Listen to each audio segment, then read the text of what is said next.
ஆண்டவருடைய பிள்ளைகளே, சங்கீதக்காரனாகிய தாவீது இந்த இடத்திலே ஒரு ஜெபத்தை ஆண்டவருக்கு நேராக ஏறெடுக்கிறான். இவன் ஆண்டவரை பார்த்து சொல்கிறான், ஆண்டவரே, நீர் என் வழக்காளிகளோடே வழக்காடி என்னோடு யுத்தம் பண்ணுகிறவர்களோடே நீர் யுத்தம் பண்ணும். சங்கீதக்காரனாகிய தாவீதை குறித்து நமக்கு எல்லாருக்குமே தெரியும். இவன் ஒரு சாதாரணமான ஆள் கிடையாது. இவன் இவனோடு யாராவது ஒருவர் வழக்காட வருவார்களே, ஆனால் தன்னுடைய வழக்காடிகளோட வழக்காடுவதற்கு இவனுக்கு பலன் இருக்குது. பலன் மட்டுமல்ல, அவனுக்கு அதிகாரம் இருக்குது, அவன் கையில பட்டயம் இருக்குது, அவன் கையில பணம் இருக்கிறது, அவன் கையில ஆள் பலம் இருக்கிறது. அவன் நினைச்சா அவனுக்கு விரோதமாய் வழக்காட வருகிறவர்களோட அவனால வழக்காட முடியும்.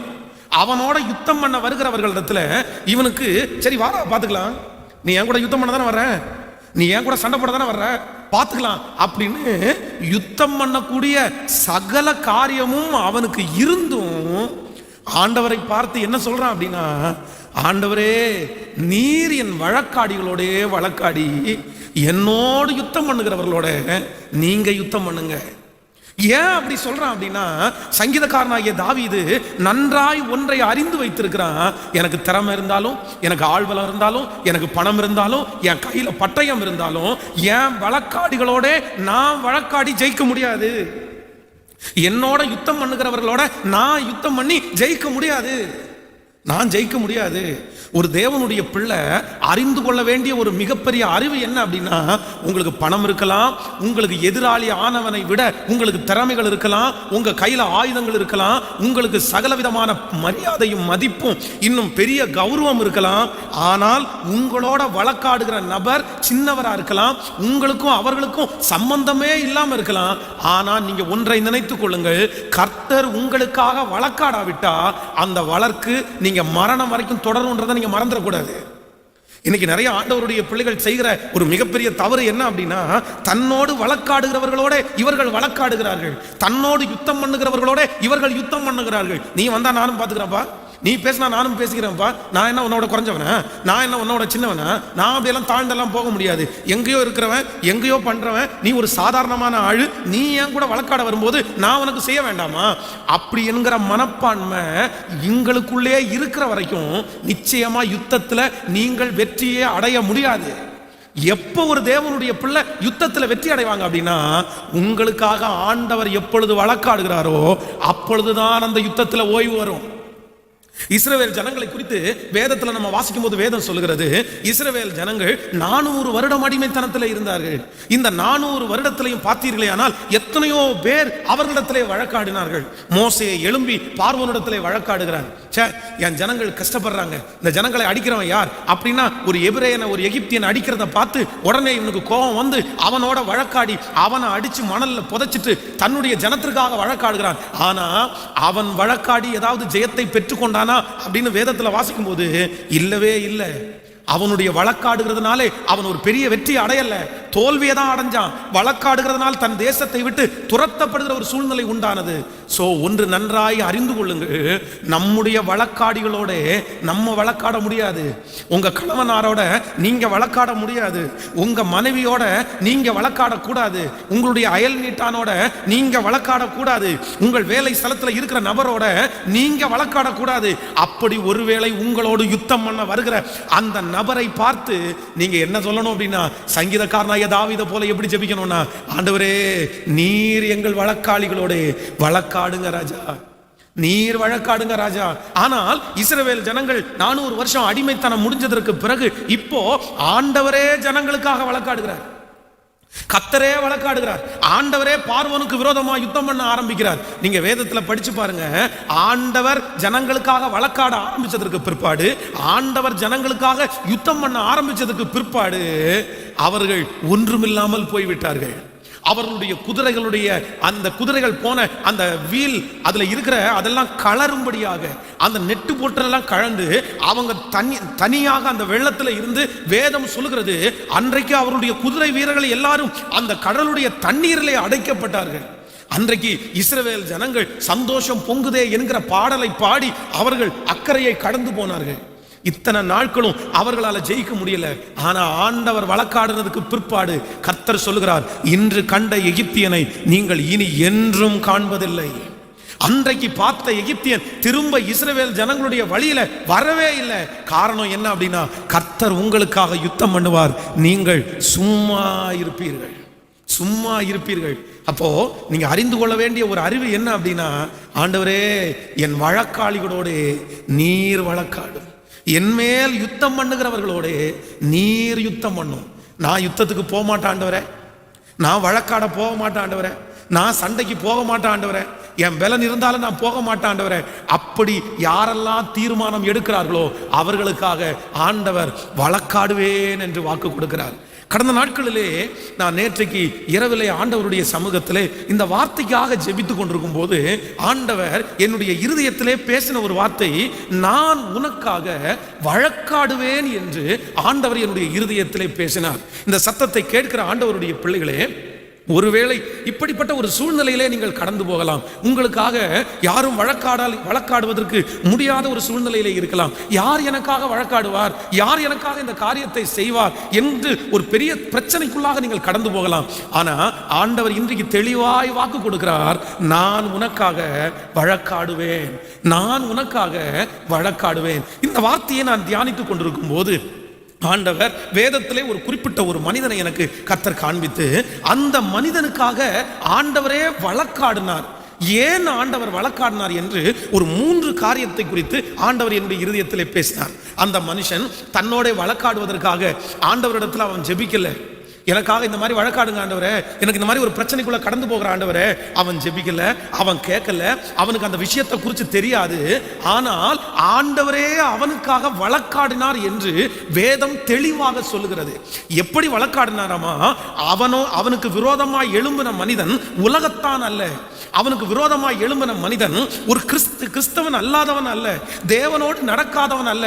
வேதம் சொல்லுகிறது, வேதத்திலே நான் சொல்ல போகிற அந்த மனுஷனுக்கு விரோதமாய் எழும்பினவன் ஒரு நல்ல தேவ மனிதன், தேவனோட நடக்கிறவன், தேவனுக்கு பலி செலுத்துகிறவன், தேவனுக்கு பயந்தவன்.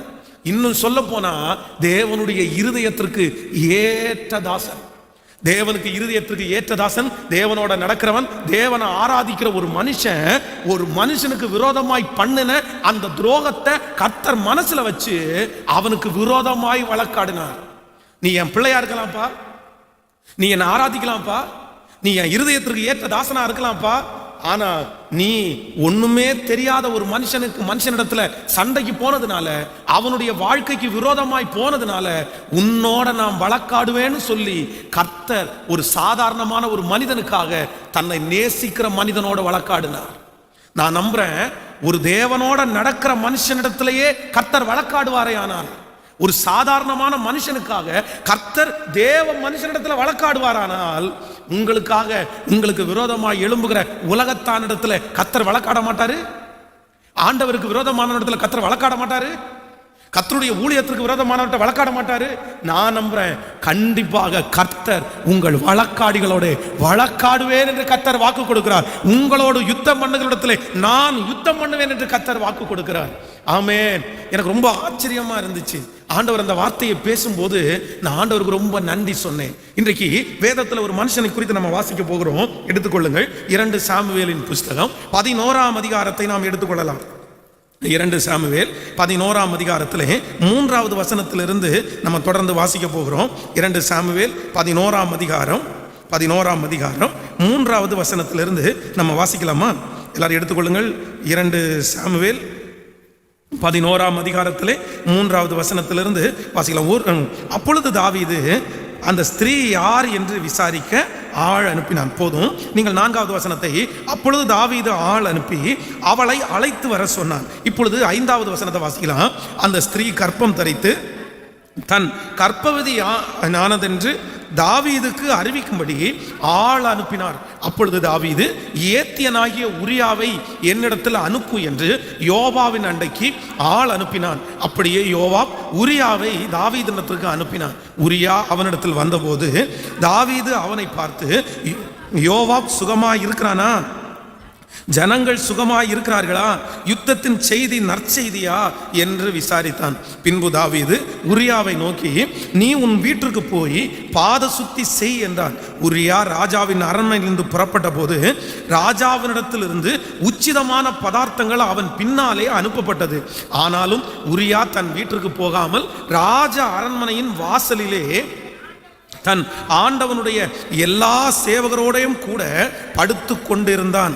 உரியா தன் வீட்டிற்கு போகவில்லை என்று தாவீதுக்கு அறிவிக்கப்பட்ட போது தாவீது உரியாவை நோக்கி, நீ பயணத்திலிருந்து வந்தவன் அல்லவா, நீ உன் வீட்டிற்கு போகாதிருக்கிறது என்ன என்று கேட்டான். உரியா தன் தாவீதை நோக்கி, பெட்டியும் இஸ்ரவேலும் யூதாவின் கூடாரங்களிலே தங்கி என் ஆண்டவனாகிய யோவாபும் என் ஆண்டவனின் சேவகரும் வெளியிலே பாளையம் இறங்கி இருக்கையில் நான் புசிக்கிறதற்கும் குடிக்கிறதற்கும் என் மனைவியனுடைய சயானிக்கிறதற்கும் என் வீட்டிற்கு பிரவேசிப்பேனோ? நான் அப்படி செய்கிறதில்லை என்று உம்முடைய பேரிலும் உம்முடைய ஆத்துமாவின் பேரிலும் ஆணையிட்டு சொல்லுகிறேன் என்றான். அப்பொழுது தாவீது உரியாவை நோக்கி, இன்றைக்கும் நீ இங்கே இரு, நாளைக்கு உன்னை அனுப்பிவிடுவேன் என்றான்.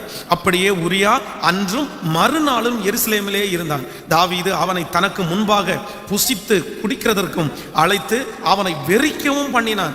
ஆனாலும் அவன் தன் வீட்டிற்கு போகாமல் சாயங்காலத்திலே தன் ஆண்டவரின் சேவகரோடே தன் படுக்கையில் படுத்து கொண்டான். காலமே தாவீது யோவாபுக்கு ஒரு நிருபத்தை எழுதி உரியாவின் கையிலே கொடுத்து அதை அனுப்பினான். அந்த நிருபத்திலே மும்முரமாய் நடக்கிற போர்க்களத்திலே நீ உரியாவை நிறுத்தி அவன் வெட்டுண்டு சாகும்படி அவனை விட்டு பின்வாங்குங்கள் என்று எழுதியிருந்தான். அந்தபடியே யோவாப் அந்த பட்டணத்தை சூழ காவல் போட்டிருக்கையில் பராக்கிரமசாலி இருக்கிறார்கள் என்று தான் அறிந்த இடத்தில் உரியாவை நிறுத்தினான். பட்டணத்து மனுஷர்கள் புறப்பட்டு வந்து யோவாவோட யுத்தம் பண்ணுகையில் தாவீதின் சேவகராகிய ஜனத்தில் சிலர் பட்டார்கள். ஏத்தியனாகிய உரியாவும் செத்தான். நன்றாய் கவனிங்கள் ஆண்டவருடைய பிள்ளைகளே, ஆண்டவர் வழக்காடுன ஒரு மனிதனை குறித்து தான் இங்கே நம்ம இன்னைக்கு வாசித்தோம்.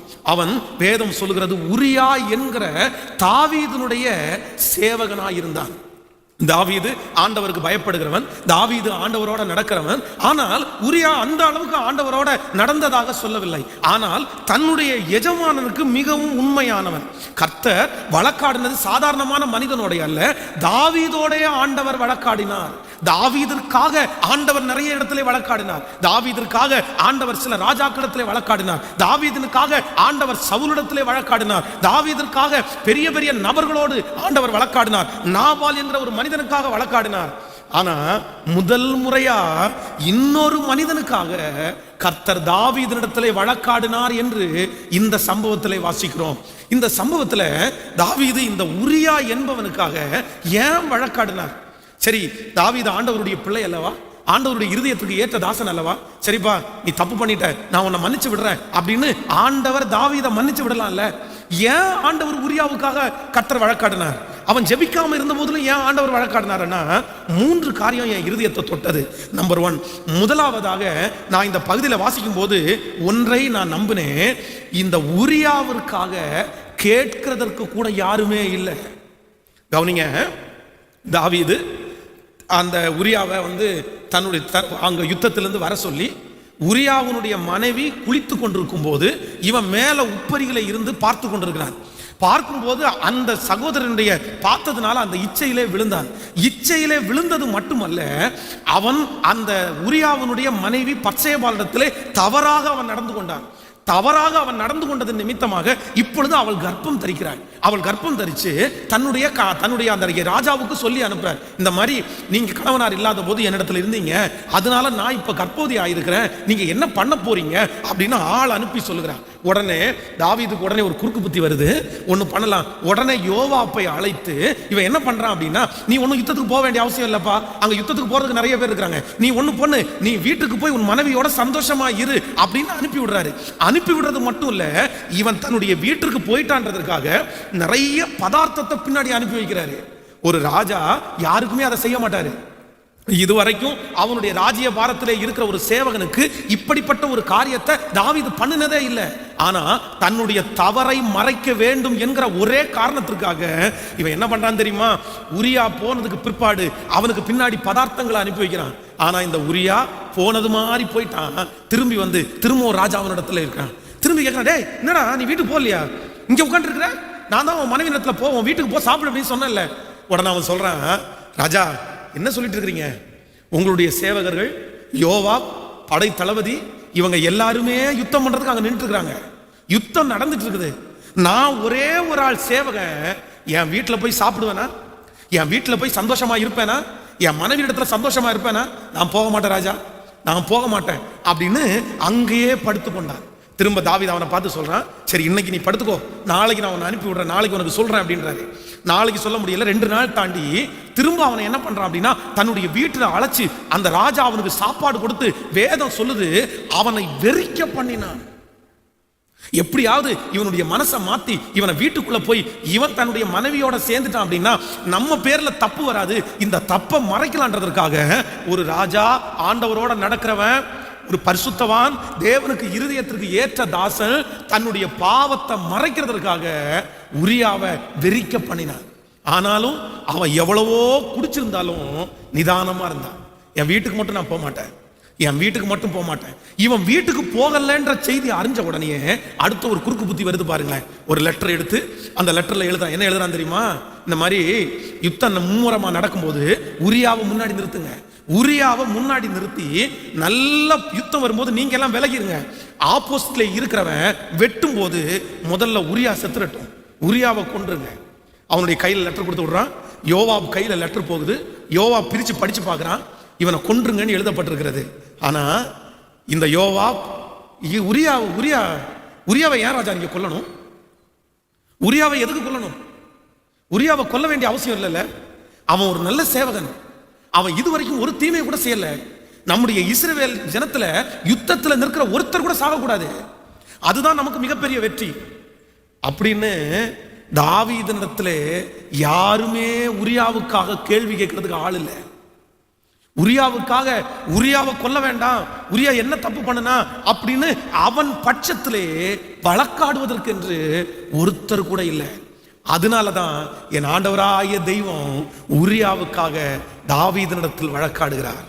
எப்பா நீ நினைச்சிருக்கிற இவனுக்காக வழக்காட யாரும் இல்ல, இவனுக்காக கேட்கறதுக்கு யாரும் இல்ல, இவனை என்ன வேணாலும் பண்ணலாம், இவனை என்ன வேணாலும் திட்டலாம், இவனை எப்படி வேணாலும் நடத்தலாம் அப்படின்னு நினைச்சு அவனை கேட்கறதற்கு யாரும் இல்லைன்னு நினைச்சு இவ்வளவு பெரிய தப்ப நீ பண்ணிட்டல. உரியாவுக்காக வழக்காடுவதற்கு யாருமே இல்லைன்னாலும் உரியாவுக்காக நான் வழக்காடுவேன்னு கர்த்தர் வழக்காடினார். கர்த்தர் வழக்காடினார். இந்த சத்தத்தை கேட்கிற அன்பு தேவனுடைய பிள்ளையே, ஒருவேளை நீங்கள் அந்த சூழ்நிலையிலே காணப்படலாம். பாஸ்டர் என்னை திட்டுனா கூட கேட்கறதுக்கு யாரும் இல்லை, என்னை அடிச்சா கூட கேட்கறதுக்கு யாரும் இல்லை, எங்க அம்மா இல்லை, எங்க அப்பா இல்லை, என் சகோதரன் இல்லை, என்னை கேட்கறதுக்கு யாரும் இல்லை, என் கணவனார் என்னை கஷ்டப்படுத்துற, என் மனைவி என்னை கஷ்டப்படுத்துறாங்க. இன்னைக்கு சட்டமெல்லாம் என் மனைவிக்காக இருக்கிறது, பெண்களுக்காக இருக்கிறது. ஆனா எனக்காக வழக்காடுறதுக்கு யாரும் இல்லை பாஸ்டர், எனக்காக யாரும் வழக்காடுறதுக்கு வர்றதில்ல. நான் ஒரு தனி மனிதனாக்கப்பட்டிருக்கிறேன், எனக்காக யார் வழக்காடுவா, எனக்காக யார் பேசுவா?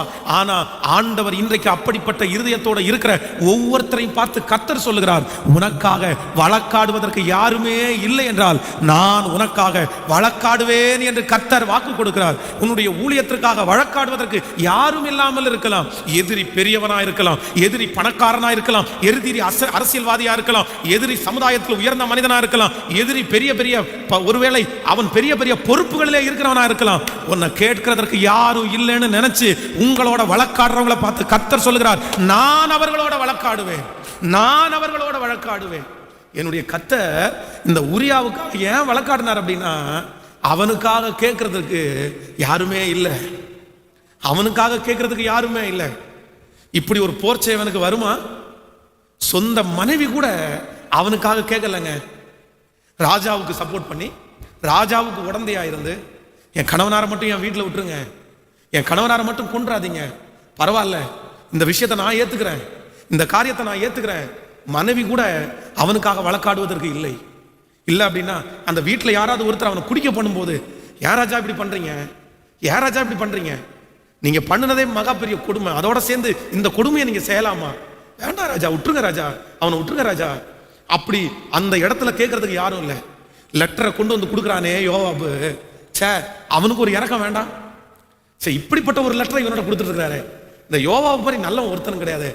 இவனுக்காக நம்மளாவது வழக்காடி ராஜாவந்தத்துல கேட்போம், நம்ம ஒரு லெட்டரை அனுப்புறோம், இவனை ஏன் கொல்றீங்க, இவனை கொல்றதுக்கு என்ன ரீசன் நான் தெரிஞ்சுக்கலாமா, காரணம் தெரிஞ்சுக்கலாமா? அப்படி கேட்கறதுக்கு படை தளபதியாகிய யோவாபு கூட அந்த இடத்துல இல்லை. நீ நினைச்ச என் பிள்ளைக்காக வழக்காடுறதுக்கு யாருமே இல்லைன்னு நினைச்சியா? என் பிள்ளைக்காக யுத்தம் பண்றதுக்கு யாரும் இல்லைன்னு நினைச்சியா? என் பிள்ளைக்காக கேட்கறதுக்கு யாரும் இல்லைன்னு நினைச்சியா? அதனாலதான் ஆண்டவரே இறங்கி வந்து தாவீதோட வழக்காடுகிறார். தாவீதோட வழக்காடுகிறார். இன்று ஆண்டவர் இந்த ஆராதனை வேளையில ஆண்டவர் உங்களிடத்துல பேசுறாரு, மகனே நான் உனக்காக வழக்காடுவேன், நான் உனக்காக வழக்காடுவேன். ஏன் உனக்காக வழக்காடுவேன் தெரியுமா? உனக்காக பேசுறதுக்கு யாரும் இல்லை. உன் மகளுக்காக நான் வழக்காடுவேன், உன் மகனுக்காக நான் வழக்காடுவேன், உன் பிள்ளைக்காக நான் வழக்காடுவேன், உன் தகப்பனுக்காக நான் வழக்காடுவேன், உன் சொத்துக்காக நான் வழக்காடுவேன், உன் வேலை ஸ்தலத்துல நான் வழக்காடுவேன். நானே வழக்காடுவேன், நானே வழக்காடுவேன். காரணம் என்ன அப்படின்னா, உன் பிள்ளைக்காக வழக்காடுவதற்கு யாரும் இல்ல, உன் மகளுக்காக வழக்காடுவதற்கு யாரும் இல்ல, உனக்காக வேலை ஸ்தலத்துல வழக்காடுவதற்கு யாரும் இல்ல. யாரும் வழக்காடுவதற்கு இல்லாத ஒரு மனுஷனுக்கு கர்த்தரே வழக்காடுவேன், நானே உனக்காக வழக்காடுவேன் என்று என் அருள்நாதர் இயேசு கிறிஸ்து வாக்கு கொடுக்கிறார். கர்த்தர் வழக்காடுவார், கர்த்தர் உனக்காக வழக்காடுவார். யாரும் இல்லை, யாரும் இல்லாம இருக்கிறது நல்லதுதான் ஆண்டவருடைய பிள்ளைகளே. நீங்க நிறைய பேர் ஒருவேளை சோர்ந்து போயிருக்கலாம், எனக்காக வழக்காடுறதுக்கு ஒருத்தர் கூட இல்லையே பாஸ்டர். எங்க அம்மா இப்படி இருந்தா இப்படி இவன் பேசுவானா, எங்க அப்பா இருந்தா இவங்க இப்படி பேசுவாங்களா, என் கூட பிறந்த 4 அண்ணங்கள் இருந்தா இந்த மாதிரி என்ன நடத்துவாங்களா?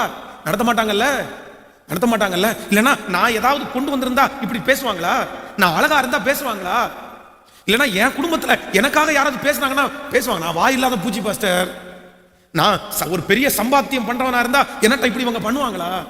ஆயிரக்கணக்கான கேள்விகளோடு இந்த சத்தத்தை யார் கேட்டுக்கொண்டிருந்தாலும் ஆண்டவர் சொல்லுறாரு, உங்களுக்காக எப்ப ஆண்டவர் வழக்காடுவார்னா, உங்களுக்காக வழக்காடுவதற்கு யாரும் இல்லாம இருக்கும்போது உங்களுக்காக இயேசு எழும்பி நிற்பார். கர்த்தர் உங்களுக்காக வழக்காடுவார், ஆண்டவர் உங்களுக்காக வழக்காடுவார். ஆமென் சொல்லுங்கள். ஒரு நடந்த சம்பவம், ஒரு வயதான ஒரு தாயார், ரொம்ப வயசு, அவர்களுக்கு இருந்தது ஒரு சின்ன தோட்டம். அந்த தோட்டத்தில் அந்த கொஞ்ச இடத்துல அவங்க கீரையை விவசாயம் பண்ணிட்டு இருந்தாங்க. அந்த கீரை தான் அவர்களுக்கு ஆகாரம். அந்த கீரையை விற்று தான் அவருடைய சாப்பாடு அவங்க சாப்பிட்டு இருந்தாங்க. ஆனால் ரொம்ப ஆண்டவர் மேலே பக்தியாக இருக்கிறவங்க ஒவ்வொரு நாளும் அந்த கீரை தோட்டத்தை இவர்கள் பாதுகாத்துட்டு வந்தாங்க. இவர்களால் அந்த வேலி போட முடியல, அது ரொம்ப பணம் அதிகமானதுனால அந்த வேலி போடலை. இவங்களே அங்கே இருந்து என்ன பண்ணுவாங்க அப்படின்னா, மாடு ஆடு ஏதாவது அந்த கீரையை தின்றதுக்காக வந்துச்சுன்னா இவங்க அடித்து துரத்திட்டு இருந்தாங்க. அப்போ ஞாயிற்றுக்கிழமை ஒரு நாள் ஆலயத்திற்காக அவங்க கிளம்புறாங்க. இப்போ வீட்டில் யாரும் இல்லை, கீரை தோட்டத்தை சுற்றி எந்த ஃபென்சிங்கும் இல்லை. இப்போ என்ன பண்ணுறதுன்னே தெரில. சரி ஜெபம் பண்ணிட்டு அவங்க பாட்டுக்கு போயிட்டாங்க. ஆலயம் முடித்துட்டு திரும்பி வந்து பார்த்தா ஒரு மாடு நிறைய இடத்துல மிதிச்சு கீரைகளை நிறைய நாசம் பண்ணியிருக்கு. பக்கத்து வீட்டுக்காரருடைய மாடு. உடனே இவங்க அந்த பக்கத்து வீட்டுக்காரரை பார்த்து சொன்னாங்களாமா, ஐயா உங்களுக்கு பெரிய தோட்டம் இருக்குது, எனக்கு இருக்கிறதே ஒரு சின்ன தோட்டம், இந்த தோட்டத்தில் உங்களுடைய மாடு இப்படி பண்ணிட்டு இருக்குது இல்லை, நீங்க கொஞ்சம் உங்க மாடை கட்டி வைங்க, இல்லைன்னா இந்த பக்கத்துக்கு கொஞ்சம் விடாம நீங்க பாதுகாத்துக்குங்க அப்படின்னு சொல்லும்போது அந்த மனுஷன் சொன்னானாமா, மாடுன்னு ஒண்ணு இருந்தா அது மேயத்தான் செய்யும், நம்ம எப்படி அதை தடுத்து நிறுத்த முடியும்? அதுக்கு என்ன காதா இருக்குது, நான் போய் போகாத, இது அவ ஏரியா தொடக்கூடாதுன்னு சொல்றதுக்கு என்ன நீ ஃபென்சிங்கா போட்டு வச்சிருக்கிற? நான் அதெல்லாம் ஒன்றும் பண்ண முடியாது, போற மாடை நான் தடுத்து நிறுத்த முடியாது, நீ வேணும்னா ஃபென்சிங் போட்டு பாதுகாத்துக்கோ அப்படின்னு அந்த அம்மாட்ட சொல்லிட்டாங்களாமா. இவர்களுக்காக பேசுறதுக்கு யாரும் இல்லை. அடுத்த நாள் அவர்கள் ஞாயிற்றுக்கிழமை ஆலயத்திற்கு போகணும். அந்த கீரை தோட்டத்துக்கு முன்னாடி நின்று ஒரே ஒரு ஜெபம் மட்டும் செஞ்சாங்களாமா, அப்பா நான் ஊழியத்திற்காக ஆலயத்துக்கு போறேன், என் கீரை தோட்டத்தை நீங்க தூதர்களை கொண்டு காவல் வைங்க, நீங்க தூதர்களை கொண்டு காவல் வைங்க, எனக்கு தெரியாத ஆண்டவரே, நான் போயிட்டு வரும்போது பத்திரமா இருக்கணும்னு சொல்லி இவங்க ஆலயத்திற்கு கிளம்பி போயிட்டாங்க. ஆலயத்திற்கு கிளம்பி ஆராதனை முடிச்சுட்டு திரும்பி கீரை தோட்டத்தை பார்த்தா அப்படியே இருக்குது, எந்த சேதமுமே இல்லை. ஆனா அந்த பக்கத்து வீட்டில் இருக்கிற பசங்க மட்டும் கூடி கூடி பேசிட்டு இருக்காங்களாமா. இப்போ இவங்க திரும்பி பார்த்தா ஒருத்தன் கேட்டானாமா, அம்மா என்ன பண்ணீங்க, ஏதாவது மந்திரம் பண்ணீங்களா, ஏதாவது செய்வனை பண்ணிட்டு போனீங்களா? நான் ஒன்றும் செய்வன எல்லாம் ஒன்றும் பண்ணலப்பா, நான் யாருக்கும் மந்திரம் பண்ணலப்பா. என்னப்பா அப்படின்னு கேட்டா, இல்ல என் மாடை நான் அவுத்து விட்டேன், உங்க இடத்துக்கு வரட்டும் தான் அவுத்து விட்டேன், இது போன வேகத்துல பட்டார்னு யாரோ ஒருத்தர் மாடை அடிச்சது மாதிரி தெரிச்சு ஓடி வந்துருச்சு. என்னடா இப்படி பயப்பட்டு மாடி மிரண்டு போய் வருதுன்னு சொல்லி நான் திரும்பவும் உங்களுடைய ஏரியா பக்கமா நானே கூட்டிட்டு வந்தேன். கூட்டிட்டு வந்தா என் இடத்த தாண்டி உங்க இடத்துக்குள்ள வர்றதுக்குள்ள மாடு வரமாட்டேன்னு சண்டித்தனம் பண்ணுது, நீ என்ன பண்ணி வச்ச? உடனே இந்த அம்மா சொன்னாங்களாமா, நான் ஒன்றும் பண்ணலப்பா, ஆண்டவர் தூதர்களை கொண்டு என்னுடைய இடத்தை கர்த்தர் காப்பாற்றுகிறார். எனக்காக வழக்காடுவதற்கு அவர் தூதர்களை அனுப்பினார். என்னால உன்கிட்ட வழக்காட முடியாது, உனக்கு சண்டைக்கு வர முடியாது, உன் மாடை பத்திரப்படுத்த முடியாது. ஆனா நான் ஆராதிக்கிற தேவன் எனக்காக வழக்காடி அந்த மாடு என்னுடைய இடத்துல வராம பாதுகாத்த கர்த்தரை போல நல்லவர் இல்லைன்னு அந்த இடத்துல ஆண்டவர் ஆராதிச்சாங்களாமா. இன்று சத்தத்தை கேட்கிற ஆண்டவருடைய பிள்ளையே, யாரோ ஒருத்தருக்காக ஆண்டவர் பேசிட்டு இருக்கிறாரு. ஆண்டவர் வாக்கு கொடுக்கிறாரு, நான் உனக்காக வழக்காடுவேன், நான் உனக்காக வழக்காடுவேன். எப்ப நான் உனக்காக வழக்காடுவேன் தெரியுமா? உனக்குன்னு வழக்காடுவதற்கு யாரும் இல்லாம இருக்கும்போது. ஆப்போசிட்ல இருக்கிறவனுக்கு 10 பேர் வந்து நிக்கலாம், ஆப்போசிட்ல இருக்கிறவனுக்கு பெரிய பெரிய ஆட்கள்லாம் வந்து நிக்கலாம். நீ ஒரு தனியே ஆளாய், ஒரு தனியே மனிதனாய், எனக்கு யாருமே இல்லையே, எனக்கு வக்கீல் இல்லையே, எனக்கு வக்கீலுக்கு கொடுக்கறதுக்கு பணம் இல்லையே அப்படின்னு யாரெல்லாம் மனசுல சோர்ந்து போய் வந்திருக்கிறீங்களோ, அருள்நாதர் இயேசு சொல்கிறார், நான் உனக்காக வழக்காடுவேன், நான் உனக்காக வழக்காடுவேன், நான் உன் பிள்ளைக்காக வழக்காடுவேன், நானே உனக்காக வழக்காடுவேன். நம்புறவங்க அப்படியே உங்க கையை மேல உயர்த்தி சத்தமா ஆண்டவரே நன்றி என்று சொல்லுங்க. சத்தத்தை உயர்த்தி நன்றி என்று சொல்லுங்க. எங்களுக்காக வழக்காடுகிற தேவன், எனக்காக வழக்காடுகிற தேவன்.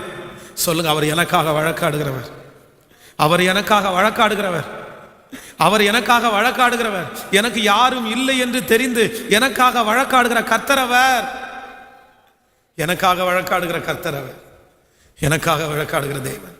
ஹல்லேலூயா. நீங்க சந்திக்க போகிற சூழ்நிலையில, நீங்க சந்திக்க போகிற பிரச்சனையில நான் நம்புறேன் உங்களுக்காக ஆண்டவர் யாரோ ஒருத்தரை கர்த்தர் எழுப்பி விடுவார். ஏன் அப்படின்னா, என் பிள்ளைக்காக யாருமே இல்லைன்னு சொல்லி கர்த்தர் அந்த இடத்துல யாரோ ஒருத்தரை கர்த்தர் உங்களுக்காக ஏற்பாடு பண்ணுவார். ஆமென் சொல்லுங்க. யோசேப்பை குறித்து வேதம் சொல்லுகிறது, யோசேப்பு தப்பு பண்றதற்காக அழைத்தவள் அந்த எஜமானனுடைய மனைவி, போத்திபாரினுடைய மனைவி. இவன் ஆசை வைக்கல, இவன் அப்படி பார்க்கவும் இல்லை, இவன் நல்லவன். ஆனா அந்த போத்திபாருடைய மனைவி தான் இவன் அப்படி நடத்தணும்னு நினைச்சாங்க. கடைசியில் பார்த்தீங்க அப்படின்னா ஒரு பொய் குற்றம் சாட்டி, இந்த மாதிரி அவன் என் கூட தப்பா நடக்கிறதுக்கு வந்தான், நான் அவனுடைய வஸ்திரத்தை பிடிச்சிட்டேன், அவன் ஓடி போயிட்டான் அப்படின்னு சொல்லி ஒரு பொய்யான செய்தி. தன்னுடைய கணவனார் வருகிற வரைக்கும் அந்த வஸ்திரத்தை கையிலே வச்சிருந்தாலும் அவ வந்த உடனே இல்லாததும் பொல்லாததும் அவனை குறிச்சு போட்டு கொடுத்துட்டாங்க. இப்போ சரி சரி சரி கொஞ்சம் அமைதியா இருங்க, 2 பேருடைய தரப்புலையும் விசாரிக்கலாம், உங்க மனைவி சொல்றதையும் கேட்கலாம், யோசேப்பு சொல்றதையும் கேட்கலாம்.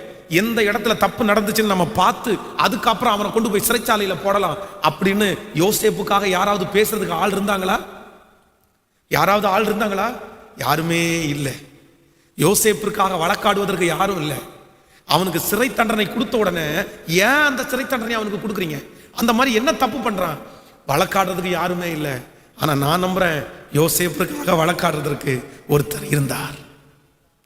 யோசேப்பிற்காக வழக்காடுறதுக்கு ஒருத்தர் இருந்தார். யோசேப்பிற்காய் கர்த்தர் வழக்காடினார், ஆண்டவர் வழக்காடினார். உனக்கு யாரும் இல்லைன்னு நினைக்காதப்பா, உனக்காக பரிந்து பேசுறதுக்கு யாரும் இல்லைன்னு நினைக்கிறதைய, நான் இருக்கிறேன், நான் இருக்கிறேன். இந்த வார்த்தை எத்தனை பேருக்கு தீர்க்க தரிசனமா வருதுன்னு எனக்கு தெரியல. ஆனா நேற்றைக்கு இரவில் ஆண்டவர் பேசும்போது நான் அதை தீர்க்க தரிசனமா நான் எடுத்துக்கிட்டேன்.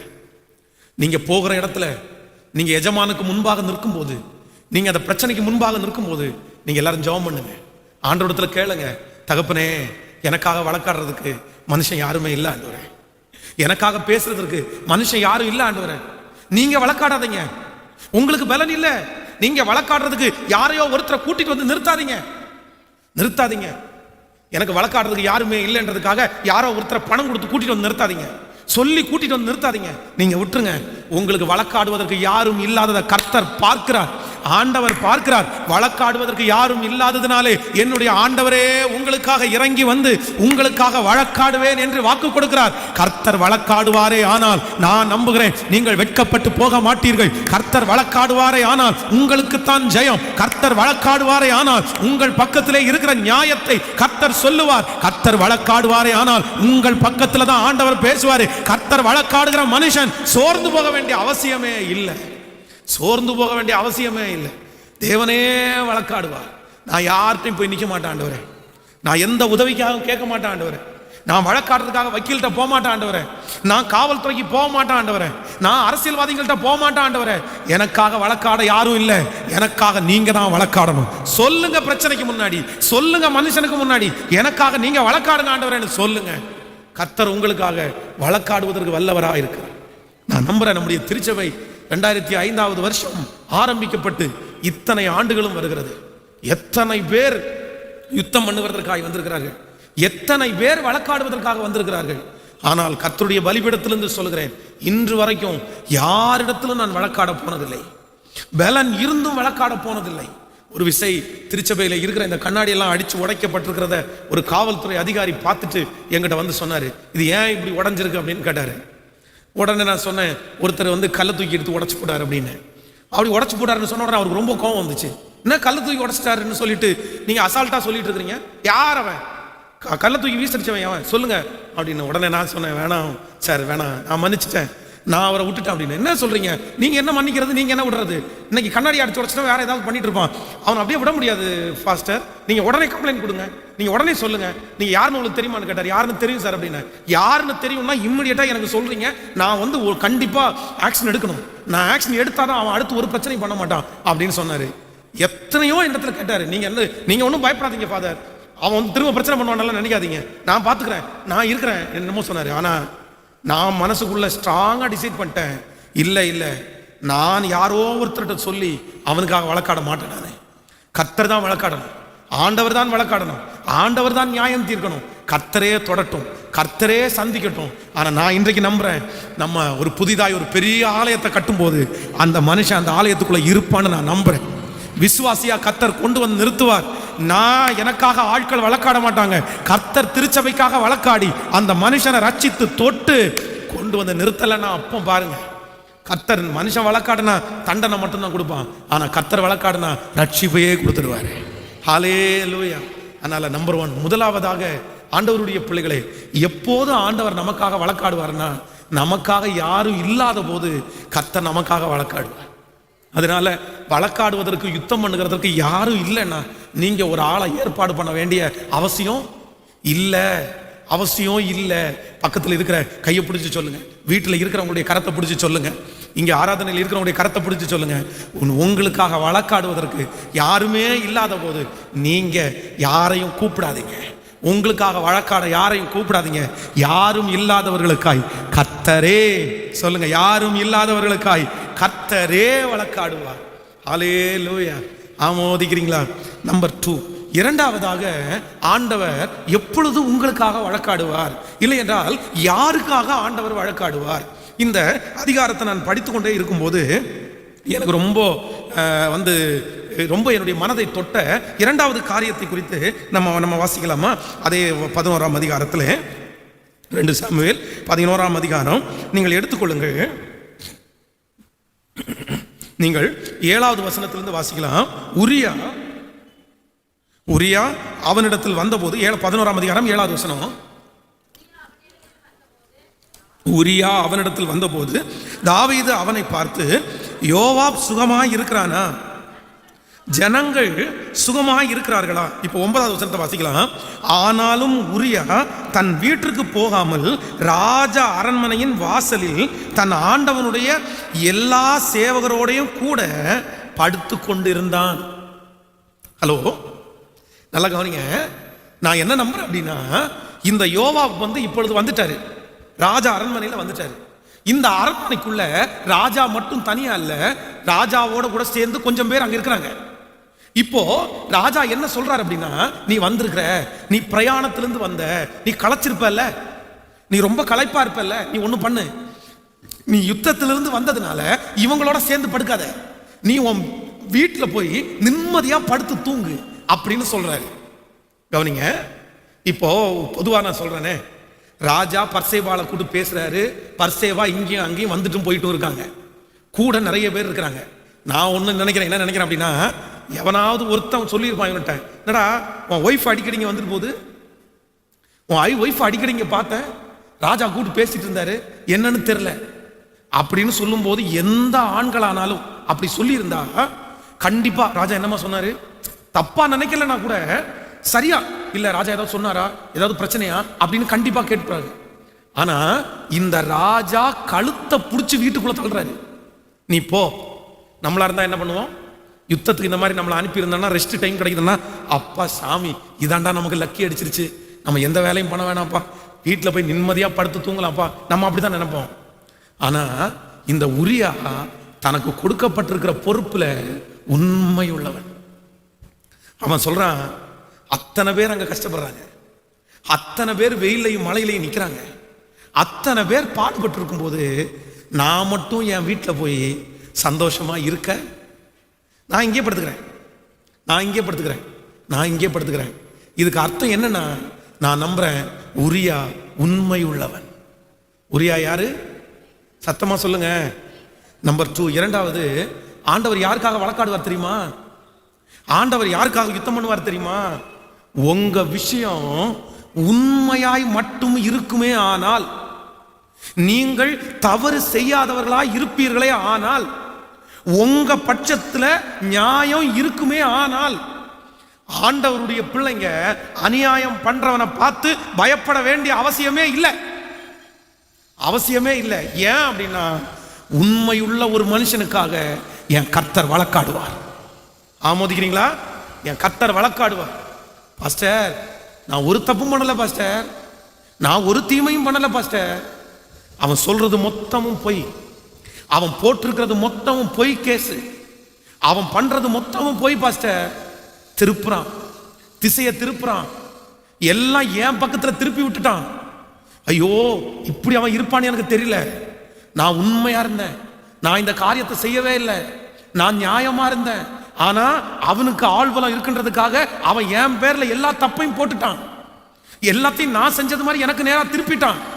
நான் ஒரு தப்பு பண்ணல, நான் ஒரு தப்பு பண்ணல, நான் உண்மையா இருக்கிறேன் அப்படின்னு இந்த செய்தியை கேட்கிற யார் யார் அப்படி இருக்கிறீங்களோ, யார் அப்படி இருக்கிறீங்களோ, அது கணவனா இருக்கலாம், மனைவியா இருக்கலாம், அது மேனேஜரா இருக்கலாம், வேலைக்காரனா இருக்கலாம், உங்க பிள்ளையா இருக்கலாம், நான் கர்த்தருடைய சமூகத்துல இந்த ஆலயத்துல பலிபீடத்துல இருந்து தீர்க்க தரிசனமா சொல்றேன், நீங்க உண்மையா மட்டும் இருப்பீர்களே ஆனால் என்னுடைய கர்த்தர் யார் வழக்காடாட்டாலும் என் ஆண்டவரே உங்களுக்காக வழக்காடுவார், உங்க மேல யுத்தம் பண்ணுகிறவன் இல்பொருளாவான்.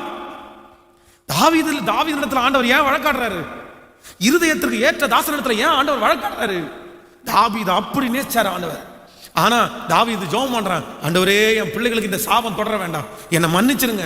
51ஆம் சங்கீதத்துல சுத்த இருதயத்தை என்னில சிருஷ்டிங்க, நிலைவரமான ஆவி என் உள்ளத்துல புதுப்பிங்க, என் உள்ளத்துல உண்மை இருக்க விரும்புகிறேன், நான் தப்புதான்ப்பா தப்புதான்ப்பா அப்படின்னு அத்தனை டைம் மன்னிப்பு கேட்டதுக்கு அப்புறமும் ஆண்டவர் அவனுக்கு அந்த தண்டனையை கொடுக்கறதுக்கு என்ன காரணம்? இதுக்கு முன்னாடி எத்தனையோ இடத்துல ஆண்டவர் அவனை காப்பாத்தி விட்டாரு, கர்த்தர் அவனை வழக்காடினாரு. ஆனா இந்த இடத்துல ஆண்டவரே தாவீதுக்கு விரோதமா ஏன் எழும்பி நின்னாரு? வேற எதுக்காகவும் இல்லை. டேய், நீ ஒரு பொய்க்காரனுக்கு விரோதமா பேசினா கூட நான் விட்டுருப்பேன்டா, ஒரு துன்மார்க்கனுக்கு ஒய்ஃப் பண்ணி அப்படி பண்ணியிருந்தா கூட சரி ஒருவேளை அவனை மன்னிச்சு விட்டா, நீ மன்னிப்பு கேட்ட மன்னிச்சு விட்டுருப்பேன் நான். ஆனா உரியா யார் தெரியுமா? அவன் ஒரு நீதிமானுப்பா, அவன் உண்மை உள்ளவனப்பா. அவனுக்கு போய் இந்த துரோகத்தை உனக்கு பண்ண தெரிஞ்சிச்ச, நீ உண்மையை மறைச்சிடலான்னு நினைச்ச, கேட்கறதுக்கு யாரும் இல்லைன்னு நினைச்ச, அவ்வளவுதான் நான் நியாயம் அப்படின்னு நினைச்ச. உண்மை உள்ளவனுடைய பட்சத்துல நான் எழும்பி நிற்பேன். இன்றைக்கு இந்த ஜபத்துல இருக்கிற எல்லாரையும் தாழ்மையா கேட்கிறேன், நீங்க உண்மையா மட்டும் இருங்க, நீங்க உண்மையா மட்டும் இருங்க, நீங்க உண்மையா மட்டும் இருங்க. நீங்க வேற எதை குறித்து கவலைப்பட வேண்டாம். நீங்க பொய் சொல்லல, நீங்க திருடல, நீங்க கெட்ட வார்த்தை பேசல, நீங்க எதிர்த்து பேசல. அவங்க பட்சத்துல 1000 அவங்க சொல்லி சொல்லி எல்லாரையும் நம்ப வச்சாலும், உங்க அம்மா அப்பாவே அவங்க நம்ப வச்சுக்கலாம், சுற்றி இருக்கிற எல்லா சொந்தக்காரங்களையும் நம்ப வைக்கலாம். அதான் இன்னைக்கு கணவன் மனைவிக்கு நிறைய பேருக்கு பிரச்சனை வரும்போது, கணவன் கொஞ்சம் ஹெல்த்தா இருக்கிறாருன்னு வைங்களேன், கணவன் கொஞ்சம் வசதியா இருக்கிறாருன்னு வைங்களேன், மனைவி பேர்ல மொத்த தப்பையும் போட்டு இவர் நீதிமான் மாதிரி இருந்துருவார். மனைவி கொஞ்சம் ஹெல்த்தா இருக்கிறாங்கன்னு வைங்களேன், உடனே கணவன் பேர்ல எல்லா தப்பையும் போட்டுட்டு இவங்க நீதிமானா இருப்பாங்க. எல்லாருடைய பார்வைக்கும் கணவனார் தப்பா தெரிவாரு, எல்லாருடைய பார்வைக்கும் மனைவி தான் தப்பா தெரிவாங்க, எல்லாருடைய பார்வைக்கும் அவன் மட்டும் தான் தப்பா தெரிவான். ஏன் அப்படின்னா இவங்க உண்மையெல்லாம் அழகா பூசி மொழிகி அழகா ரெடி பண்ணிட்டாங்க. அது ஆண்டவரிடத்துல நடக்காது, அது ஆண்டவரிடத்துல நடக்காது. ஒரு நாள் வரும், ஒரு நாள் வரும். எனக்கு தெரியும், இந்த செய்தியை கேட்கிற யாரோ ஒருத்தரிடத்துல ஆண்டவர் பேசிட்டு இருக்கிறாரு. இந்த செய்தியை கேட்கும் போது உன்னுடைய இருதயம் கலங்குது, உன்னுடைய இருதயம் அழுது, நீ கண்ணீர் விட்டு அழுற, பாஸ்டர் நான் உண்மையுள்ளவன், ஆனா என் பேர்ல தப்ப விதைச்சு இன்னைக்கு என்ன இப்படி உட்கார வச்சுட்டாங்க. நீ கவலைப்படாத மகளே, கவலைப்படாத மகனே, உனக்காக வழக்காடுகிற ஒரு இயேசு உண்டு, உனக்காக வழக்காடுகிற ஒரு ரட்சகர் உண்டு, உனக்காக என் தேவனாகிய கர்த்தர் அவர் வழக்காட போகிறார். அவர் வழக்காடும் போது பொய் நாவுகளை கர்த்தர் அறுப்பார், பொய் பேசுகிற நாவுகளை கர்த்தர் சங்காரமாக்கி உண்மையை பேசுகிற உன்னை நிலைநாட்டுவார், உண்மையை பேசுகிற உன்னை நிலைநிறுத்துவார். பொய் நாவு சங்கரிக்கப்படும். ஹல்லேலூயா, ஹல்லேலூயா. என் ஆண்டவர் நமக்காய் வழக்காடுகிறவர், என் ஆண்டவர் எனக்காய் வழக்காடுகிறவர், என் ஆண்டவர் எனக்காய் வழக்காடுகிறவர். ஸோ ஒன்று நினச்சிக்கங்க, நீங்கள் கதையை பெரட்ட வேண்டாம். நான் பொய் சொன்னாதான் அவங்க எல்லாம் நம்புவாங்க. நீங்கள் ஏன் பொய் சொல்கிறீங்க? நீங்கள் ஏன் பொய் சொல்கிறீங்க? இல்லை நான் அப்படி பண்ணினாதான் அவங்க, நீ அப்படி செய்யவே செய்யாதீங்க. நீங்கள் உண்மையாக மட்டும் இருங்க. அதான் முன்பு வாசித்தது போல யோசேப்பை குறித்து வேதத்தில் நம்ம அதை ரொம்ப தெளிவாக வாசிக்கிறோம். அவன் உண்மையா இருந்தான், அவன் உண்மையா இருந்தான். ஆனா அவன் உண்மையா இருந்ததை அவங்க பிளஸ்ஸா எடுத்துட்டு அவனுக்காக கேட்கறதுக்கு யாரும் இல்லைன்றதுக்காக அவன் பேரிலே போய் காமிச்சு அவனை குற்றவாளியாக நிறுத்தி அவனை அப்படி கொண்டு போய் சிறைச்சாலையில தள்ளுனாங்க. ஆனா கர்த்தர் சிறைச்சாலையிலே கர்த்தர் அவனோடு இருந்து அவனை ஆசீர்வதித்து அவனை அந்த இடத்திலே தலைவனாய் நிறுத்தினார்ல. உண்மையுள்ள மனுஷன் பரிபூரண ஆசீர்வாதங்களை பெறுவான். ஹல்லேலூயா. எத்தனை நாள் புரட்டுவாங்க, எத்தனை நாள் பிரட்டுவாங்க, எத்தனை நாள் விரோதமாக எழும்புவாங்க? ரொம்ப நாள் செய்ய முடியாது, ரொம்ப நாள் செய்யவும் மாட்டாங்க. என்னைக்காவது ஒரு நாள் உண்மை வெளியே வரும். ஆமென் சொல்லுங்க. ஒரு நாள் உண்மை வெளியே வரும். அன்னைக்கு கர்த்தர் நீங்க நீதிமான்கள் என்கிறதை கர்த்தர் நிரூபிப்பார். உங்க பொண்ணு நீதிமான் என்கிறதை நிரூபிப்பார். உங்க பையன் நீதிமான்கிறத கர்த்தர் நிரூபிப்பார். வெளியரங்கப்படாத மறைபொருள் இல்லை, வெளியரங்கப்படாத மறைபொருள் இல்லை. நான் உண்மையாய் அதான் சுத்தமுள்ள கையோட தான் ஆண்டவரை நான் அதை செஞ்சேன், சுத்தமுள்ள கையோட தான் ஆண்டவரை நான் செஞ்சேன். அவங்க பட்சத்தில் கர்த்தர் துணையாய் நிற்கிறவர், கர்த்தர் துணையாய் நிற்கிறவர். எத்தனை பேர் ஆமோதிக்கிறீங்க? ஹல்லேலூயா. கைகளை உயர்த்தி ஒரு ஹல்லேலூயா கையை மேல உயர்த்தி சொல்லுங்க, எனக்காக வழக்காடுகிற தேவன். சொல்லுங்க, எனக்காக வழக்காடுகிற ஒரு தேவன். எல்லாரும் சத்தத்தை உயர்த்தி சொல்லுங்க, நான் உண்மையா இருக்கும்போது எனக்காக வழக்காடுகிற ஒரு நல்ல தெய்வம். சொல்லுங்க சத்தத்தை உயர்த்தி, எனக்காக ஒரு ஒவ்வொருத்தரும் வீடுகளில் உட்கார்ந்து கூட சொல்லுங்க, ஆண்டவரே எனக்காக வழக்காடுகிற தெய்வம். அறிக்கை செய்யுங்க, அறிக்கை செய்யுங்க. நான் உண்மையா இருக்கும்போது எனக்காக வழக்காடுகிற ஒரு தெய்வம். ஹல்லேலூயா, ஆமென். 2009 வருடம் 2009 2009 வருடம் ஒரு பெரிய கன்வென்ஷன் கூட்டம் ஒழுங்கு செய்திருந்தோம். அந்த கூட்டத்திற்கு தேவ செய்தி கொடுக்கறதுக்காக பாஸ்டர் வெஸ்லி ஐயாவை அழைச்சிருந்தோம். அப்போது ரொம்ப சின்ன சர்ச்சு, ஒரு 150-200 பேர் தான் அந்த சர்ச்சில் பிலிவராக இருப்பாங்க. சர்ச்சில் இருக்கிற ஒரு முக்கியமான ஒருத்தரை கூப்பிட்டுட்டு அன்னைக்கு நான் தான் போஸ்ட் ஒட்டுவேன், நான் தான் நோட்டீஸ் கொடுப்பேன், நான் தான் சேர் போடுவேன். அன்னைக்கு வாலிபர்கள் எல்லாம் திருச்சபையில் இல்லை, ரொம்ப குறைவாக இருந்தாங்க. உடனே நான் என்ன பண்ணிட்டேன் அப்படின்னா 2-3 ஃப்ளெக்ஸ் அடித்து ஒவ்வொரு ஃப்ளெக்ஸையும் ஒவ்வொரு இடத்துல கொண்டு கட்டிட்டேன். அதில் ஒரு ஃப்ளெக்ஸை சிவானந்த காலனியில் இருக்கிற இடத்துல அந்த கார்னரில் அந்த பக்கத்தில் இருக்கிற ஒரு பூ கட்டுற அம்மா இடத்துல சேரை வாங்கிட்டு நைட்டு ஒரு 8 மணி இருக்கும், இருட்டாக இருந்துச்சு. நாம் போய் ஒரு இடத்துல அந்த குப்பைக்குள்ளே இறங்கி நான் ஒரு பக்கத்தில் கட்டுறேன், இன்னொரு பக்கத்தில் இன்னொரு பிரதர் கட்டுறாரு. ஆனால் நான் கட்டிட்டு நாங்கள் வந்துட்டோம். அடுத்த நாள் காலையில் பார்த்தீங்க அப்படின்னா ஒரு 7:30 மணிக்கு போலீஸ் ஸ்டேஷன்லேருந்து கூப்பிட்றாங்க, இங்கே வாங்க, அவசரமாக வாங்க, இந்த மாதிரி நீங்கள் ஒரு பேனரை கட்டியிருக்கிறீங்க, ஃபாதர் நீங்கள் தானே, உங்கள் பேனரை போய் இன்னொருத்தருடைய கொடி கம்பத்தில் கட்டியிருக்கீங்க, அந்த கொடியை அறுத்து போட்டிருக்கீங்க, நீங்கள் இம்மிடியட்டாக வரணும் அப்படின்னாங்க. நான் உடனே பயப்பட்டு வண்டியை எடுத்துகிட்டு போகிறேன். போனால் அந்த கொடி நான் கட்டின ஃப்ளெக்ஸ் கட்டின இடத்துல ஒரு 200 போலீஸ் நின்றுக்கிறாங்க கூட்டமாக. ஃபோட்டோ எடுக்கிறாங்க, பேப்பர் ஆட் கொடுக்குற ஆள் வந்துட்டாங்க. நான் உள்ளே போயிட்டே இருக்கிறேன். ஒருத்தர் ஃபோன் பண்ணி சொல்கிறேன், நீங்கள் இங்கே வராதீங்க, வந்து அடிச்சிருவாங்க, நீங்கள் போலீஸ் ஸ்டேஷனுக்கு வந்துருங்க. சாயந்தரம் போலீஸ் ஸ்டேஷனுக்கு போய் பார்த்தா தான் தெரியுது, அங்கே நான் கட்டின அந்த பேனரை வச்சு ஒரு எஃப்ஐஆர் ஃபைல் பண்ணிட்டாங்க. என்ன ஃபைல் பண்ணியிருக்காங்கன்னா, நைட்டோடு நைட்டாக நான் போய் அவங்களுடைய கொடியை அறுத்து கீழே போட்டுட்டு நம்முடைய சர்ச்சினுடைய பேனரை கட்டினேன் அப்படின்னு கம்ப்ளைண்ட் ஃபைல் பண்ணிட்டாங்க. நான் சொல்கிறேன், சார் நான் அப்படியெல்லாம் பண்ணவே இல்லை சார், நான் போய் ஒரு பக்கத்தில் கயிறு தான் சார் கட்டினேன், என்னவா பண்ணுறது? அத்தனை பேர் சேர்ந்து கம்ப்ளைண்ட் கொடுத்துருக்காரு, நீ ஒருத்தன் நிற்கிற. ஆனால் அவங்க கம்ப்ளைண்ட் கொடுத்தவங்க 100கணக்கான பேர் எல்லாரும் கூடுனாங்க. அப்படி மாலை மலர் தூக்கி முன்னாடி போடுறாரு. மாலை மலருடைய ஹெட்டிங் செய்தி என்ன தெரியுமா? அவங்களுடைய அந்த டீமினுடைய பேரை போட்டு இந்த கொடியை அறுத்து கீழே போட்டுட்டு, ஒரு மதத்தில் இருக்கிறவங்க இந்த கொடியை வந்து அவங்களுடைய கட்டிட்டாங்கன்னா அதில் பெரிய பேப்பர்ல எல்லாம் ஆடு போட்டோவோட வருது, தூக்கி போடுறாரு. நான் என்னப்பா பண்ண முடியும்? சார் உண்மை இது இல்லை சார், உண்மை இது இல்லைன்னு நீ சொன்னா நம்ப முடியுமா? என்ன பண்ணணும்? கோர்ட்டில் ஃபைல் பண்ணிட்டாங்க, எஃப்ஐஆர் போட்டுட்டாங்க, நீ கோர்ட்டில் போய் தான் அதை டீல் பண்ணிக்கணும் அப்படின்னாங்க. எனக்கா கோர்ட்டு போலீஸ் எதுவுமே பழக்கம் இல்லை. இப்போ இருந்த மாதிரி சர்ச்சு பெரிய சர்ச்சா இருந்திருந்தா கூட 10 லீடர்ஸை கூட்டு வாங்க பிரதர் போகலாம், பிறகு என்ன பிரச்சனை பார்த்துக்கலாம் அப்படின்னு சொல்லி கூட்டு போவோம். அன்னைக்கு கூட்டிட்டு போறது கூட யாருமே இல்லை. அன்னைக்கு தனி ஒரு ஆளா கோர்ட்டுக்கு உள்ள போறேன். ஆனா ஆண்டவர் பெரியவர். அங்க என்ன பண்ணியிருந்தார் தெரியுமா? கோர்ட்ல எனக்காக ஒருத்தரை கர்த்தர் அங்க வச்சிருந்தாரு. கோர்ட்ல உள்ள போறேன், என் ஃபைலை எடுத்து பார்த்து ஒருத்தர், நீங்க ஃபாதர் அப்படின்னு கேட்டாங்க. ஆமா அப்படின்னு. சரி பிரச்சனை எல்லாம் ஒன்றும் இல்லை, நான் பார்த்துக்கிறேன், எனக்கு ஒரு ஹெல்ப் பண்ண முடியுமான்னு கேட்டார். சார் உங்களுக்கு நான் என்ன ஹெல்ப் பண்ணணும் சொல்லுங்கள் சார் அப்படின்னா. இல்லை என் ஒய்ஃபுக்கு நாளைக்கு ஆப்ரேஷன், அவங்களுக்கு ஒரு மேஜர் ஆப்ரேஷன், இந்த ஆப்ரேஷனில் அவங்க மறிச்சிருவாங்க அப்படின்னு சொல்லி டாக்டர் சொல்கிறாங்க, பிழைக்கிறது ரொம்ப கடினம்ன்றாங்க, நீங்கள் ஒரு ப்ரேயர் பண்ணீங்க அப்படின்னா என் மனைவிக்கு ஆப்ரேஷன் சக்ஸஸ்ஃபுல்லாக நடக்கணும்னு நான் நம்புறேன்னாரு. அதே இடத்துல அவருடைய கையை பிடிச்சி ஜோம் பண்ணிட்டேன். ஜோம் பண்ணி 3 நாள் தாண்டி அவர் கால் பண்ணுறாரு, ஃபாதர் ஆப்ரேஷன் வெற்றியாக நடந்துருச்சு, என் மனைவி கண்ணை முழிச்சிட்டாங்க, கர்த்தர் உங்க ஆண்டவர் என் மனைவியை விடுதலை ஆக்கிட்டாரு. அடுத்த வாய்தாவுக்கு நான் உள்ள போறேன், கோர்ட்டுக்குள்ள போறேன். அவர் சொல்றாரு, நீங்க ஒண்ணுமே சொல்ல வேண்டாம், நீங்க கூண்டுல போய் நில்லுங்க, மற்றது எல்லாத்தையுமே ஜட்ஜிட்ட நான் பேசிட்டேன், ஜட்ஜி கேட்கறதுக்கு மட்டும் பதில் மட்டும் சொல்லுங்க. நான் கூண்டுக்குள்ள போய் நிக்கிறேன், என்ன கேட்க போறாங்களோ அப்படின்னு. அந்த கூண்டுக்குள்ள போய் நிற்கும் போது ஜட்ஜ் அங்கிருந்து கேட்கிறாரு, உங்க பேர் என்னன்னு கேட்டாரு. நான் உடனே சொன்னேன், என் பேர் பென்ஸ் அப்படின்னு. நீங்க என்ன பண்ணிட்டு இருக்கீங்கன்னு கேட்டேன். சர்ச்சில் பாஸ்டரா இருக்கிறேன்னு சொன்னேன். சொன்ன உடனே சரி ஓகே நீங்க போங்க அப்படின்னாரு.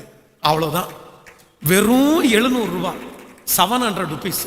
அந்த 700 rupees-ஐயும் நான் கொடுத்துறேன்னு அவரு.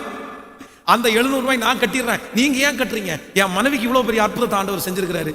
ஸோ அப்படின்னு அந்த பிரச்சனை ஒண்ணுமே இல்லாம, ஏன் அப்படின்னா நம்ம பேர்ல உண்மை இருக்குமே ஆனால், நம்ம நியாயமா இருப்போமே ஆனால், நம்ம பேர்ல எந்த தப்பும் இல்லை அப்படின்னா அந்த இடத்துல நமக்காக வழக்காடுறதுக்கு இயேசு அங்க வந்து நிற்பாரு. யாரும் சொல்ல வேண்டிய அவசியம் கூட இல்லை, கூப்பிட வேண்டிய அவசியம் கூட இல்லை. நியாயம் உள்ளவர்கள், உண்மை உள்ளவர்கள் பட்சத்துல கர்த்தர் வந்து நிற்பாரு, கர்த்தர் வந்து நிற்பாரு. ஸோ அதனால நான் என்ன யோசிக்கிறேன் அப்படின்னா, ஆண்டவர் உங்களுக்காக வழக்காடணுமா, ஆண்டவர் உங்களுக்காக யுத்தம் பண்ணணுமா, நீங்க உண்மையா மட்டும் இருங்க, நீங்க உண்மையா மட்டும் இருங்க. உள்ளதை உள்ளதுன்னு சொல்லுங்க, இல்லாததை இல்லாததுன்னு சொல்லுங்க, மற்றதை அவர் பார்த்துக்குவாரு. ஹல்லேலூயா, ஆமென். இந்த வசனத்தை படிக்கும்போது எனக்கு இந்த உரியா மேல ரொம்ப பாவமா இருந்துச்சு. நானே இவ்வளவு இறக்கப்படுறேன்னா கர்த்தர் இறங்க மாட்டாரு. தாவீதுக்கு ஒரு தண்டனை கொடுக்கும்போது ஆட்களை எண்ணுனா அப்படின்ற ஒரு தப்புக்காக தண்டனை கொடுக்க போறாரு. உடனே தாவீது வந்து, ஆண்டவரே இதை செய்யாதீங்கன்னு சொன்ன உடனே அவன்கிட்டே போய் கேட்டுட்டு இருக்கிறாரு. சரி சரி சரி நான் ஒன்று தண்டிக்கல, 3 தண்டனை முன்னாடி வைக்கிறேன், எதையாவது ஒன்ன செலக்ட் பண்ணிக்கோன்றாரு. அவ்வளவு டீப்பா தாவீதோட இருந்தவர். தண்டனையை கொடுக்கறத கூட அவன்கிட்ட கேட்டு கொடுத்த ஆண்டவர். அதுவும் அந்த 3 தண்டனையும் அவனுக்கு கிடையாது, ஜனங்களுக்கு தான் ஆண்டவர் கொடுக்குறாரு. அப்படி நேசிச்சவர் இந்த விஷயத்துல மட்டும் தாவீது இடத்துல நோ டிஸ்கஷன். ஆண்டவர் டிஸ்கஷனே பண்ணல.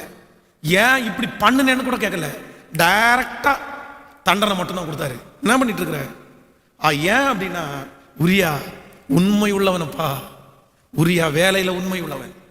அவ்வளவு சொல்லி கூட அவன் வீட்டுக்கு போனானடா. அத்தனை பேரும் பாடுபடும் போது நான் ஏன் வீட்டுக்கு போகணும் தானே கேட்டான். அவன் ஒரு நிமிஷம் கூட உன்னை தப்பா நினைக்கலையே, ஒரு நிமிஷம் கூட உன்னை தப்பா நினைக்கலையே. ஹல்லேலூயா. ஸோ அவனை தான் கர்த்தர் நோக்கி பார்த்தார். அதனால ஆண்டவர் உங்களுக்காக வழக்காடுவார். கர்த்தர் இன்னைக்கு வாக்கு கொடுக்குறார், நான் உனக்காக வழக்காடுவேன். எப்போ தெரியுமா? நீங்க உண்மையா இருந்தா கர்த்தர் உங்களுக்காக வழக்காடுவார். நம்பர் 3, 3வது ஒரு காரியத்தை வேகமா உங்களுக்கு சொல்லி உங்களுக்காக ஜெபிக்க போறேன். இந்த 3வது, ஆண்டவர் இந்த உரியாவுக்காக ஏன் வழக்காடினார், தாவீது இடத்துல ஏன் வழக்காடினார் அப்படின்னு நான் வேதத்தில் வாசிக்கும் போது, நீங்கள் 11ஆம் அதிகாரத்தை எடுத்துக்கொள்ளுங்க. 11ஆம் அதிகாரம் வாசிக்கும் போது நம்ம 11ஆம் அதிகாரத்தை வாசிக்கலாம். 17வது வசனத்தை வாசிக்கலாமா? இல்ல 14 வாசிக்கலாம். காலமே தாவீது யோவாபுக்கு ஒரு நிருபத்தை எழுதி உரியாவின் கையில் கொடுத்து அனுப்பினான்.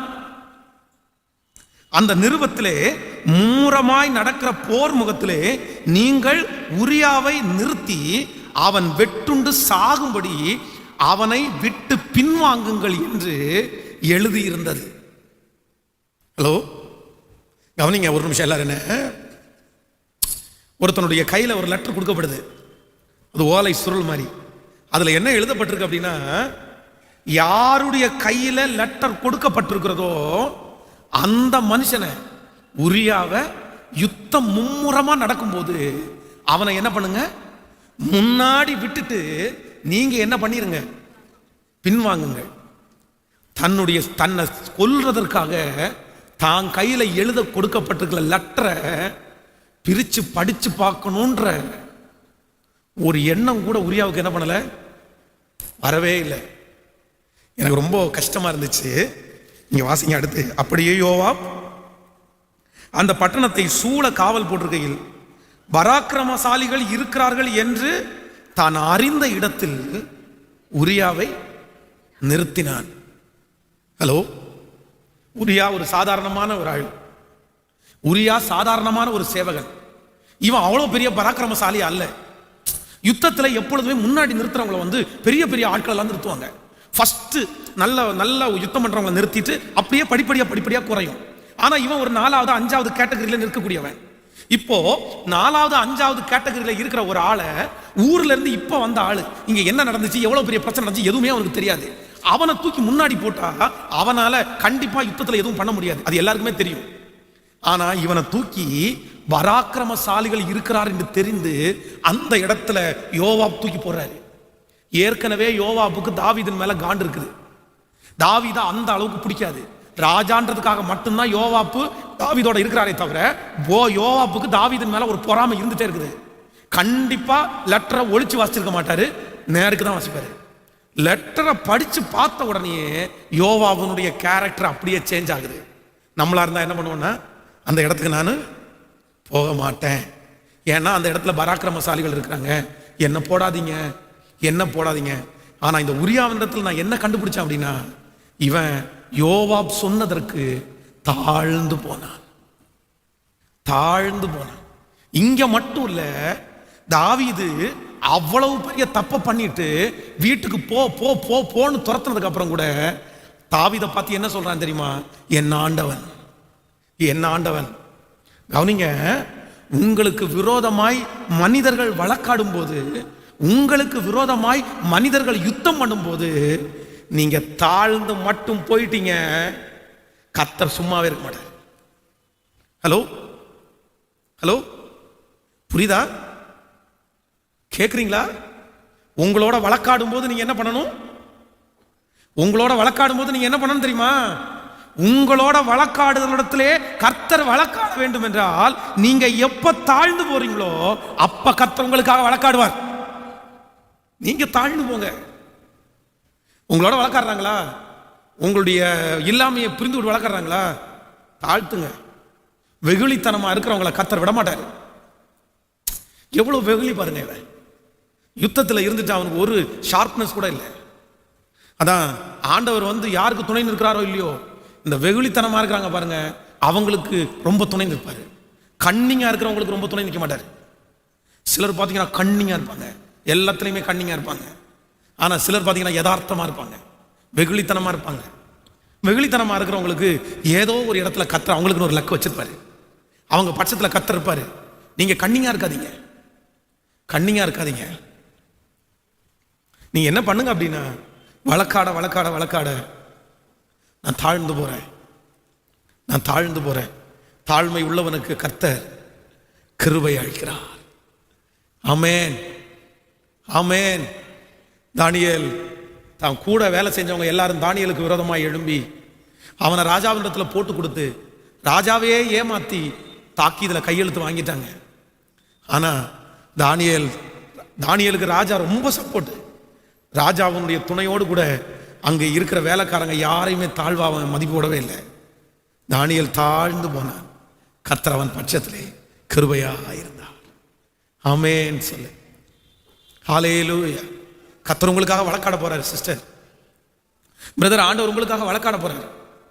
அது உங்க கணவனா இருந்தாலும், அவர் ஜெபிக்கிறவரா இருந்தாலும், அவர் பாஸ்டரா இருக்கலாம், அவர் ஊழியம் செய்கிறவரா இருக்கலாம். ஆனா கர்த்தர் உங்களுக்காக வழக்காடுவார்.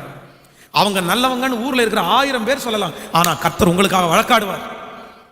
நீங்க தாழ்த்துங்க, நீங்க கர்த்தர் சமூகத்தில் உங்களை தாழ்த்துங்க. நான் ஒன்றும் இல்லை ஆண்டவரேன்னு சொல்லுங்க.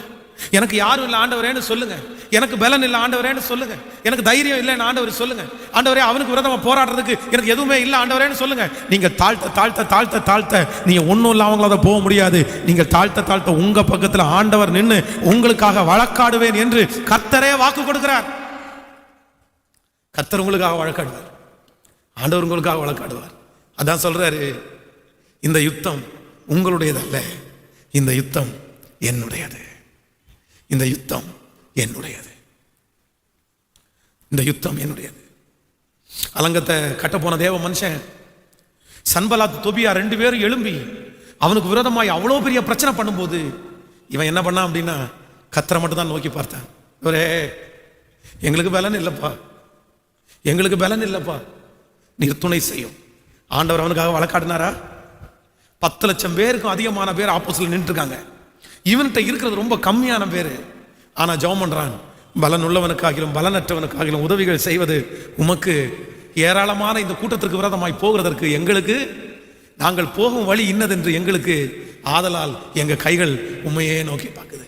ஆண்டவர் இறங்கினாரா? ஆண்டவர் இறங்கினாரா? தன்னை தாழ்த்துகிற எவனையும் கர்த்தர் உயர்த்தாம விடவே மாட்டார். இப்போ ஆண்டவர் உங்களுக்காக யுத்தம் பண்ணணுமா? ஆண்டவர் உங்களுக்காக யுத்தம் பண்ணணுமா? நீங்க ஒன்றும் பண்ண வேண்டாங்க, நீங்க தாழ்ந்து போங்க. ஒரு சம்பவத்தை சொல்லி நான் ஜெபித்து முடிக்கிறேன். அவங்களுக்கு இப்படி நடக்கணும்னு நினைச்சு நடந்ததுக்காக நான் சந்தோஷப்படல, ஆனா நடந்ததை சொல்றேன். இதுக்கு முன்பாக இருந்த திருச்சபையில அந்த திருச்சபையை துரத்துவதற்கு ஒரு நபர் காரணமானார். ஒரே ஒரு நபர். அந்த நபரே 100 பேர் பக்கத்தில் பேசி வச்சு எல்லாருக்கும் போலீஸ் ஸ்டேஷனுடைய நம்பரை கொடுத்து, ஆராதனை இங்க ஸ்டார்ட் பண்ணும்போது கரெக்டா ஃபோன் பண்ணிருங்க அப்படின்னு சொல்லி நிறைய பேரை கைட் பண்ணாரு. அந்த ஏரியாவில் இருக்கிற ஒரு 10-15 குடும்பத்தை அவரே கூட்டிட்டு வந்து சர்ச்சுக்கு விரோதமா நின்னாரு. அவரே ஆளோட போய் நமக்கு வாடகை கொடுத்துருக்கிற ஆட்கடத்துல போய் பேசி இவனை காலி பண்ண வச்சிருங்கன்னு சொன்னாரு. அந்த ஒரு நபர் இதுக்கு முன்பாக இருந்த திருச்சபையை நம்ம காலி பண்றதுக்கு காரணம் அந்த ஒரு மனுஷன் தான். பல லட்சம் ரூபாய் நமக்கு நஷ்டத்தை வருவிச்சாரு. என் கண்ணீர் அத்தனை அழுதனா அந்த சர்ச்சில். அப்பதான் ஊழியம் வளர்ந்துட்டு வந்துருச்சு. அப்படியே சின்ன பின்னம் ஆயிடுச்சு. ஒரு நாள் கூட நிம்மதி இல்லை, நிம்மதியா ஊழியம் செய்ய முடியல. ஆனா எனக்காக வழக்காடவோ எனக்காக பேசுறதுக்கோ யாரும் இல்லை. அப்ப நம்ம திருச்சபையில இருக்கிற ஒரு பிரதர், இன்னொரு திருச்சபைக்கு போற ஒருத்தர் இருக்கிறார் பாஸ்டர். அவர் ரொம்ப பெரிய ஆளு, அவர் பயங்கரமா ஹெல்ப் பண்ணுவாரு, அவர் அரசியல்வாதி, அவரை கூட்டிட்டு வர்றேன்னு சொன்னாரு. உடனே நான் சொன்னேன், சரி கூட்டிட்டு வாங்கன்னு. ஆராதனை முடியும் போது அவரை கூட்டிட்டு வந்தாரு. அவருடைய மூஞ்சியை பார்த்த உடனே நான் ஆராதனை எல்லாம் முடிச்சுட்டு ஜனங்கள் ஜெபம் பண்ணிட்டாங்க, சரி நான் அவர்கிட்ட பேசிட்டு வரேன், வந்து ஜெபம் பண்றேன்னு சொல்லி குடுகுடுன்னு அவர்கிட்ட போனேன். அவர்கிட்ட போன உடனே எல்லாருக்கும் முன்னாடியும் வச்சு சர்ச்சுக்கு போறவர், அவர் நமக்காக வழக்காடுவார்னு அவர் கூட்டிட்டு வந்தாரு. சர்ச்சுக்கு போறவர் என்னை பார்த்து, உங்களுக்கு இந்த பெந்தேகோஸ்தேக்காரனுக்கெல்லாம் ஓவரா தான் இருப்பீங்க நீங்க, இதே வார்த்தையை சொன்னாரு. இந்த பெந்தேகோஸ்தேக்காரங்க எல்லாம் ரொம்ப ஓவரா தான் இருப்பீங்க. ஏன் கொட்டடிக்கிற சவுண்ட் யாருக்கும் தெரியாம கொட்டடிக்க முடியாதா? சும்மா வாழ் வாழ் வாழ் வாழ் அப்படின்னு கத்துனா அவனுக்கு வீட்டில் படுத்து தூங்க வேண்டாமா? ஆண்டவர் ஆராதிக்கிறதுக்கு ஒரு நியாயம் வேணும் பாஸ்டர். எல்லாருக்கும் முன்னாடி வச்சு கத்துறாரு.